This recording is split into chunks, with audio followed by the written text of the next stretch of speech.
ಸಿದ್ದರಾಮಯ್ಯನವರಿಗೆ ಒಂದೇ ಪ್ರಶ್ನೆ ಕೇಳಕ್ಕೆ ಇಚ್ಛೆ ಪಡುವಂತದ್ದು. ಐವನ್ ಡಿಸೋಜ್ ಅವರು ಬಾಂಗ್ಲಾ ಮಾದರಿಯಲ್ಲಿ ರಾಜ್ಯಪಾಲರನ್ನ ಓಡಿಸ್ತೀವಿ ಅಂತ ಹೇಳಿದ್ರು. ನಮ್ಮ ಮಂಗಳೂರಿನ ಜನ ಕಾರ್ಯಕರ್ತರು ದಿನಾ ಪೊಲೀಸ್ ಸ್ಟೇಷನ್ಗೆ ಹೋಗ್ತಾ ಇದ್ದಾರೆ, ಕಂಪ್ಲೇಂಟ್ ಕೊಡ್ತಾ ಇದ್ದಾರೆ. ಆದ್ರೆ ಕಂಪ್ಲೇಂಟ್ ಅನ್ನ ಇವತ್ತಿನ ತನಕ ತಗೊಂಡಿಲ್ಲ. ಅವರ ಮೇಲೆ ಎಫ್ಐಆರ್ ದಾಖಲಾಗಲ್ಲ. ಅತ್ಯಂತ ಪ್ರಾಮಾಣಿಕ ಅಧಿಕಾರಿ ಪರಶುರಾಮ ಆತ್ಮಹತ್ಯೆಯನ್ನ ಮಾಡಿಕೊಂಡ್ರು. ಕಾಂಗ್ರೆಸ್ಸಿನ ಎಂಎಲ್ಎ ಮತ್ತು ಎಂಎಲ್ಎಯ ಮಗ ಸೇರಿ ನಂಗೆ ಹಣದ ಆಮಿಷವನ್ನ ಒಡ್ಡಿದ್ರು, ಹಣವನ್ನ ಕೇಳಿದ್ರು. ಅದಕ್ಕಾಗಿ ನನ್ನ ಹತ್ರ ಕೊಡಕ್ಕೆ ಶಕ್ತಿ ಇಲ್ಲ, ನಂಗೆ ಹಿಂಸೆ ಕೊಡ್ತಾ ಇದ್ದಾರೆ, ಈ ಕಾರಣಕ್ಕಾಗಿ ನಾನು ಸಾಯ್ತೀನಿ ಅಂತ ಹೇಳಿ ಸತ್ರು. ಅವರ ಮೇಲೆ ಎಫ್ಐಆರ್ ದಾಖಲು ಮಾಡಕ್ಕೆ ಹಿಂದೆ ಮುಂದೆ ನೋಡಿದ್ರಿ.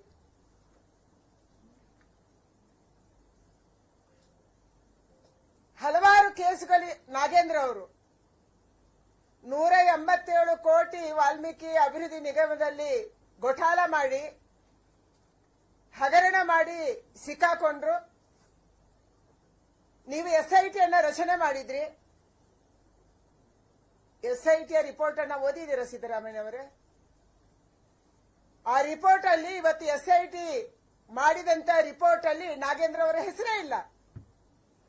ಅವರ ಅಪರಾಧಿನೇ ಅಲ್ಲ. ಕರ್ನಾಟಕ ರಾಜ್ಯವನ್ನ ನೀವೇನ್ ಮಾಡಕ್ಕೆ ಹೊರಟಿದ್ದೀರಿ?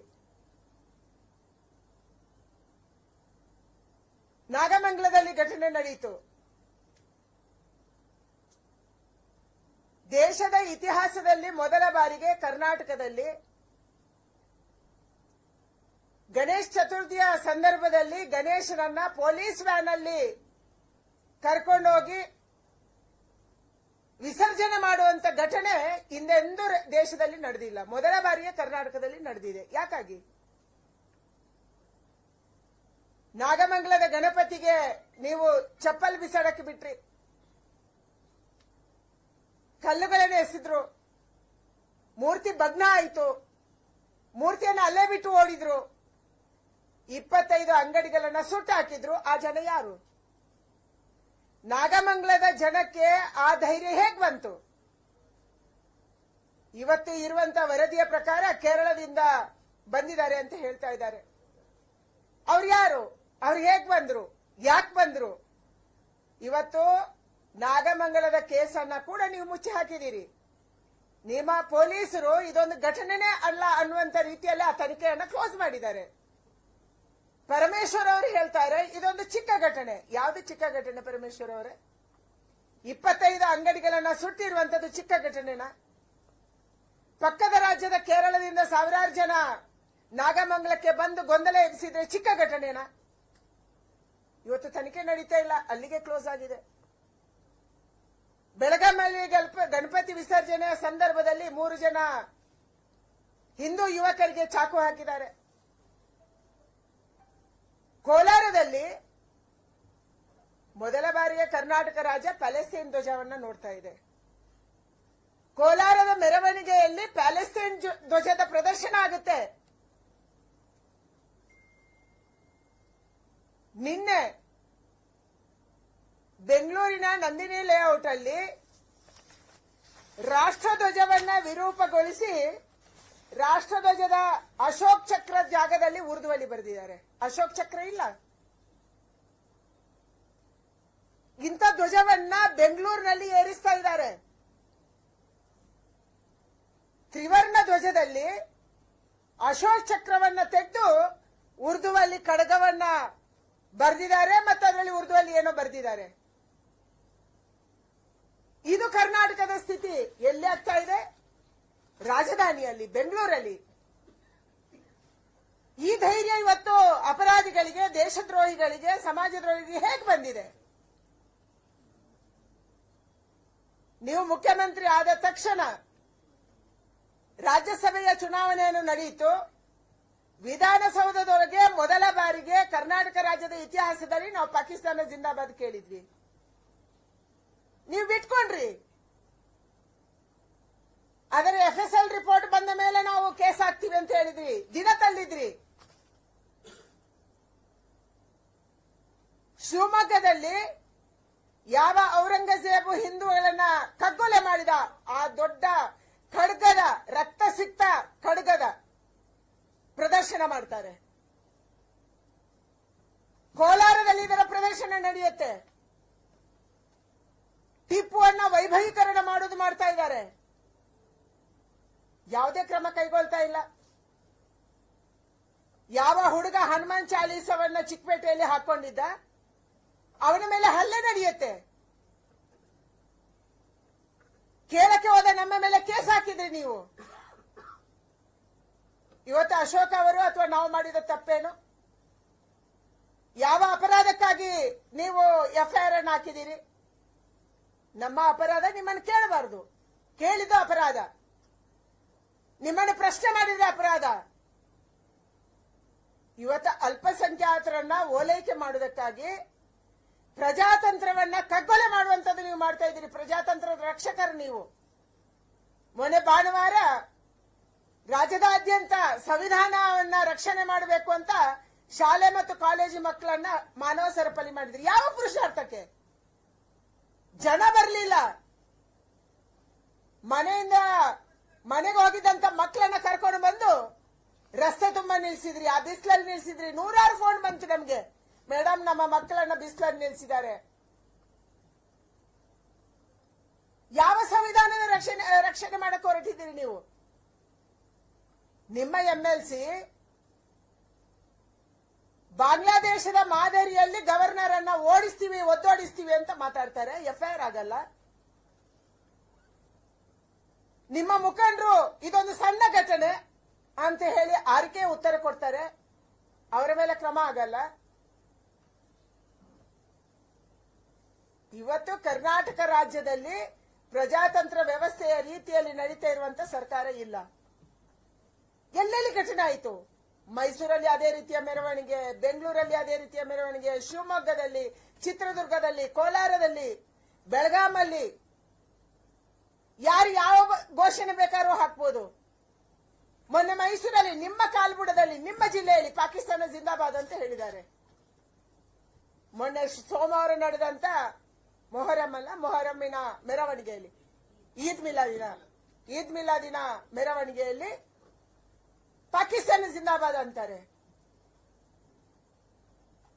ಅಂದ್ರೆ ನೀವು ಸಡಿಲ ಕೊಟ್ಟಿರುವುದಕ್ಕೆ, ನೀವು ಓಲೈಕೆ ರಾಜಕಾರಣ ಮಾಡುವುದಕ್ಕೆ ಇವತ್ತು ಕರ್ನಾಟಕ ರಾಜ್ಯದ ಬಹುಸಂಖ್ಯಾತರನ್ನ, ಹಿಂದೂಗಳನ್ನ ನೀವು ಬಲಿಪಶು ಮಾಡ್ತಾ ಇದ್ದೀರಿ.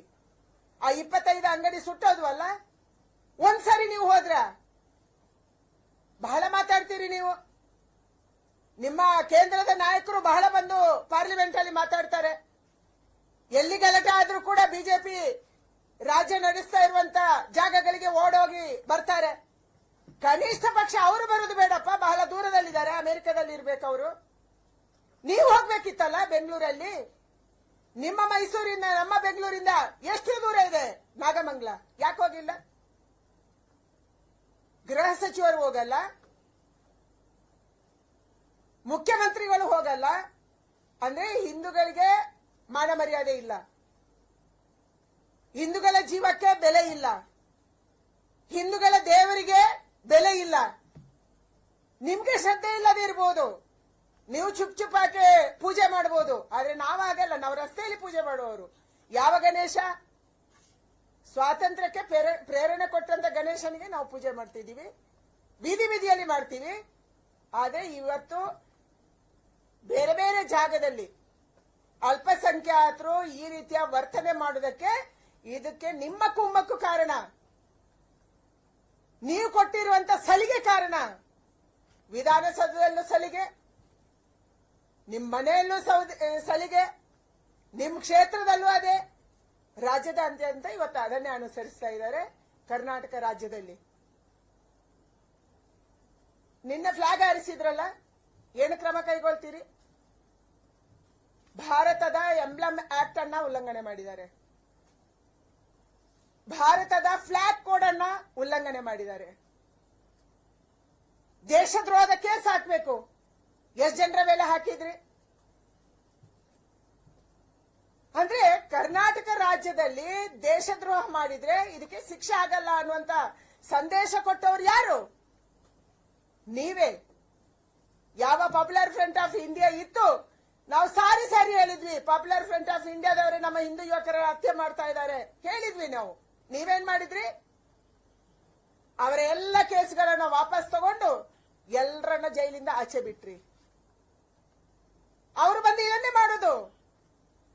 ನಾಗಬಂಗ್ಲಾ, ಬೆಳಗಾಮು ಅಥವಾ ಕೋಲಾರದಲ್ಲಿ ಇವತ್ತೇನು ನಡೀತಾ ಇದೆಯಲ್ಲ, ಯಾವ ದ್ರೋಹಿಗಳನ್ನ ನೀವು ಆಚೆ ಬಿಟ್ರಲ್ಲ ಅಂತವರಿಂದ ಇದು ನಡೀತಾ ಇದೆ.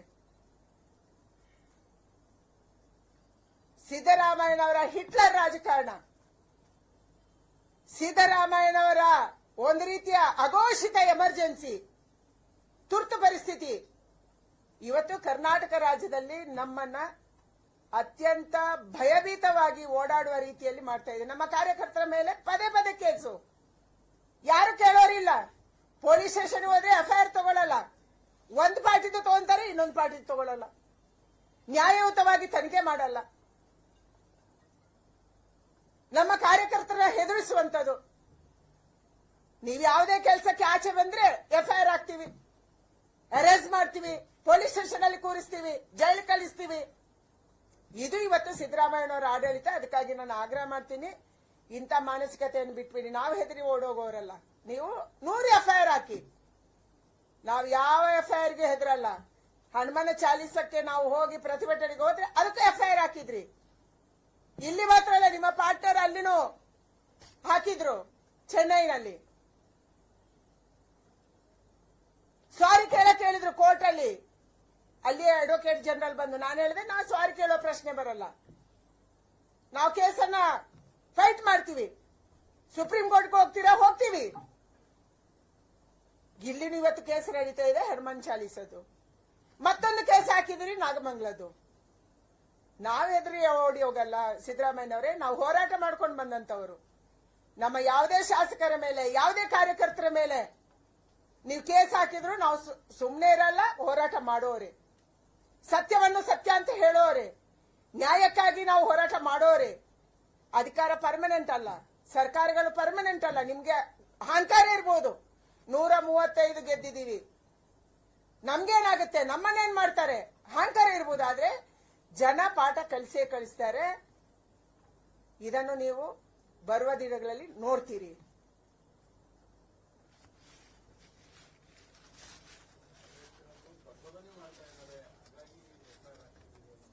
ಯಾವ ಪ್ರಚೋದನೆ? ನಮ್ಮ ಗಣಪತಿಯನ್ನ ನೀವು ವ್ಯಾನ್ ಅಲ್ಲಿ ಕರ್ಕೊಂಡೋಗಿ ಅವರನ್ನ ಅರೆಸ್ಟ್ ಮಾಡಿದಂತೆ ಕರ್ಕೊಂಡೋಗಿ ವಿಸರ್ಜನೆ ಮಾಡಿದ್ದೇವೆ ಅಂತ ಹೇಳಿದ್ದನ್ನ ಪ್ರಚೋದನೆ ಆಗತ್ತಾ? ನಾನು ಅದನ್ನೇ ಹೇಳಿರುವುದು. ನಮ್ಮ ಗಣಪತಿ ಮೊದಲ ಬಾರಿಗೆ ಕರ್ನಾಟಕದಲ್ಲಿ ನಮ್ಮ ಗಣಪತಿ ಅರೆಸ್ಟ್ ಆಗಿದ್ದಾನೆ ಹೇಳಿದೀವಿ. ಇದು ಪ್ರಚೋದನೆನಾ? ನೀವು ಮಾಡಿ ತೋರಿಸಿ. ನಿಮ್ಮ ಪೊಲೀಸ್ ಎತ್ಕೊಂಡು ಹೋಗ್ತಾ ಇದ್ದಾರೆ. ನೀವು ಜನರಿಂದ ಮಾಡಿಸ್ಬೇಕಿತ್ತಲ್ಲ, ನಿಮ್ಗೆ ಧೈರ್ಯ ಇದ್ರೆ. ಅಲ್ಲಿ ಭಕ್ತರು ಆ ಗಣಪತಿಯನ್ನು ಇಟ್ಟಿದ್ರು, ಪೂಜೆ ಮಾಡಿದ್ರು, ಅವರಿಂದ ಮಾಡಿಸ್ಬೇಕಿತ್ತು. ನಿಮ್ ಸರ್ಕಾರಕ್ಕೆ ಅಷ್ಟು ತಾಕತ್ತಿಲ್ಲ ಅಂದ್ರೆ ನಿಮ್ಮ ಪೊಲೀಸ್ ಅದನ್ನು ಎತ್ಕೊಂಡು ಹೋಗ್ತಾನೆ, ವ್ಯಾನ್ ಅಲ್ಲಿ, ಪೊಲೀಸ್ ವ್ಯಾನ್ ಅಲ್ಲಿ ಕೂಡಿಸ್ತಾನೆ, ಅವನು ತಗೊಂಡೋಗಿ ವಿಸರ್ಜನೆ ಮಾಡ್ತಾನೆ ಅಂದ್ರೆ ಏನ್ ನಡೀತಿದೆ? ಇದು ಪ್ರಚೋದನೆನಾ?